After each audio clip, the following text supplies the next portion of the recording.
Assalamualaikum warahmatullahi wabarakatuh. Perkenalkan, nama saya Rahma Octavian, NIM 8565436607, Fakultas S1, Perguruan PGS 1. Bagaimana filsafat ilmu mengawasi dan memperkuat eksistensi keilmian serta nilai-nilai dalam ilmu pendidikan. Nah, filsafat ilmu berperan penting dalam mengawasi sekaligus memperkuat eksistensi keilmuan dan nilai-nilai dalam ilmu pendidikan. Peran tersebut dapat dipahami melalui 3 landasan utama, yaitu filsafat ilmu, ontologi, epistemologi, dan aksiologi. 1. Mengawasi dasar keilmian pendidikan. Filsafat ilmu membantu memastikan bahwa ilmu pendidikan memiliki dasar yang jelas dan dapat dipertanggungjawabkan. Ontologi membahas hakikat pendidikan, apa yang menjadi objek kajian ilmu pendidikan. Nah, misalnya manusia berproses belajar, mengembangkan peserta didik, dan membentuk karakter. Epistemologi mengawasi cara memperoleh pengetahuan pendidikan, apa metode penelitian, teori belajar, dan pendekatan membelajar dan digunakan sudah ilmiah, logis, dan valid. Aksiologi mengontrol tujuan dan manfaat ilmu pendidikan. Ilmu pendidikan tidak hanya mengajar pengetahuan, tetapi juga nilai moral, kemanusiaan, dan kebermanfaatan sosial. Nah, dengan demikian, filsafat ilmu menjaga agar ilmu pendidikan tidak berkembang secara sembarangan atau kehilangan arah. Yang kedua, memperkuat identitas dan eksistensi ilmu pendidikan. Filsafat ilmu mempertegas bahwa ilmu pendidikan adalah disiplin ilmu yang mandiri dan sistematis. Hal ini dilakukan dengan menyusun konsep dan pendidikannya, merumuskan teori dan paradigma pendidikan, membedakan ilmu pendidikan dari bidang lain seperti fisiologi atau sosiologi, serta membangun kerangka kepikiran ilmiah dalam praktik di pendidikan. Karena itu, ilmu pendidikan memiliki metode penelitian tersendiri, teori yang berkembang, dan tujuan ilmiah dan yang khas. Yang ketiga, menjawab nilai-nilai dalam pendidikan. Pendidikan tidak hanya bersifat teknis, tetapi juga syarat nilai. Filsafat ilmu membantu pengawasi agar pendidikan tetap berpotensi pada kemanusiaan, menghargai etika, membangun karakter, dan menambahkan keadilan dan tanggung jawab sosial. Tanpa filsafat ilmu, pendidikan bisa menjadi sekadar proses transfer pengetahuan tanpa memperhatikan moral dan tujuan hidup manusia. Nah, yang keempat, mendorong sikap kritis dan inovatif. Filsafat ilmu juga melatih insan pendidikan untuk berpikir kritis terhadap teori pendidikan, mengevaluasi kurikulum dan metode pembelajaran, serta membuka peluang inovasi sesuai perkembangan zaman. Dengan demikian, ilmu pendidikan tetap relevan terhadap perubahan sosial, teknologi, dan budaya. Nah, soal yang kedua yaitu bagaimana pendidikan yang bermakna dan bernilai turun memperkuat perkembangan filsafat ilmu. Nah, jadi pendidikan yang bermakna dan bernilai berperan penting dalam memperkuat perkembangan filsafat ilmu, karena pendidikan tidak hanya menyampaikan pengetahuan tetapi juga mengerjakan cara berpikir kritis, logis, dan refleksif. Melalui proses pendidikan seperti pendidikan diajar untuk mempertanyakan, menganalisiskan, dan mencari kebenaran secara rasional yang merupakan inti dari filsafat ilmu. Nah, selain itu, pendidikan yang bermakna membantu peserta didik memahami hubungan antara ilmu pengetahuan, kehidupan, dan nilai-nilai kemanusiaan. Hal ini mendorong berkembangnya kajian filsafat ilmu dalam menelahkan hakikat pengetahuan atau ontologi.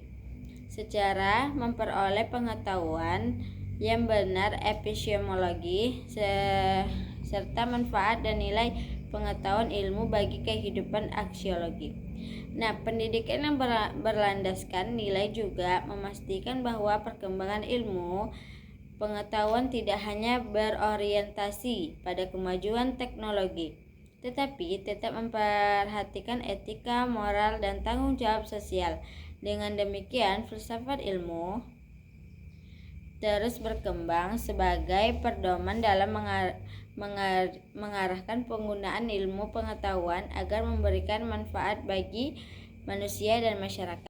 Nah, soal yang ketiga, mengapa filsafat ilmu dapat disebut sebagai pisau analisis atau ontologi, epistemologi, dan aksiologi dalam membedakan persoalan-persoalan pendidikan. Nah, filsafat ilmu disebut sebagai pisau analisis karena membantu mengkaji dan memahami berbagai persoalan pendidikan secara dalam melalui 3 aspek utama, yaitu ontologi, epistemologi, dan aksiologi.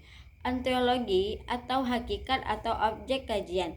Ontologi membantu menjawab pertanyaan tentang apa yang menjadi hakikat pendidikan. Dalam pendidikan, ontologi digunakan untuk memahami hakikat peserta didik, guru, proses belajar, kurikulum, dan tujuan pendidik. Dengan ontologi, masalah pendidikan dapat dianalisis dari sisi keberadaan dan hakikatnya. Yang kedua yaitu epistemologi. Secara memperoleh pengetahuan, epistemologi mengkaji bagaimana pengetahuan pendidik diperoleh dan dikembang. Aspek ini membantu menganalisis metode pembelajaran, strategi pengajaran, penilaian pendidikan, serta sumber pengetahuan yang digunakan dalam proses pendidikan. Dengan demikian, pendidikan dapat dilaksanakan berdasarkan pengetahuan yang benar dan analisis. Yang ketiga yaitu aksiologi atau nilai dan manfaat. Aksiologi membahas nilai etika dan manfaat ilmu pendidikan. Aspek membantu nilai apakah suatu kebijakan, metode, atau tujuan pendidikan yang memberikan manfaat bagi peserta didik dan masyarakat serta sesuai dengan nilai-nilai normal dan kemanusiaan. Nah, soal yang keempat yaitu contoh kontrak penerapan filsafat ilmu dalam praktek pendidikan, misalnya dalam berkebijakan kurikulum atau proses pembelajaran.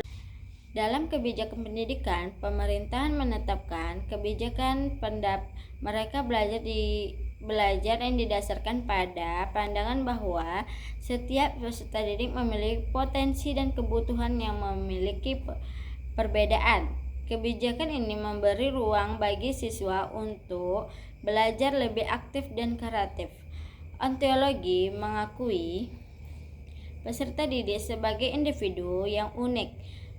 Epistemologi, pengetahuan diperoleh melalui pengalaman, eksplorasi, dan pemecahan masalah. Aksiologi bertujuan mengembangkan karakter, kreativitas, dan kemandirian siswa. Yang kedua, dalam kurikulum tidak hanya berisi materi akademik, tetapi juga pendidikan karakter, profil pelajar Pancasila, dan keterampilan abad ke-21. Ontologi pendidikan bertujuan mengembangkan manusia secara utuh. Epistemologi, materi disusun berdasarkan hasil penelitian dan kebutuhan peserta didik. Aksiologi menanamkan nilai moral, bertanggung jawab, dan gotong royong. Yang ketiga yaitu dalam proses pembelajaran, guru menggunakan metode diskusi kelompok atau problem based learning atau PBL untuk membahas masalah nyata. ontologi, siswa dipandang sebagai subjek aktif dalam belajar. Epistemologi, pengetahuan diperoleh melalui pengamatan, diskusi, dan pengalaman. Aksiologi mengembangkan kerjasama, sikap penghargaan, pendapatan orang lain, dan tanggung jawab. Contoh di sekolah berdasarkan saat mengajarkan tema lingkungan. Guru mengajar siswa mengamati kebersihan sekolah, diskusi tentang penyebab sampah, lalu membuat program kebersihan kelas.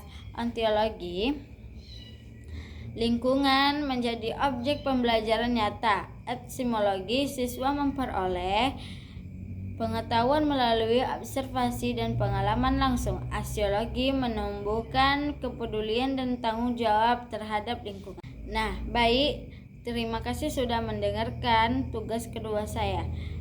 Assalamualaikum warahmatullahi wabarakatuh.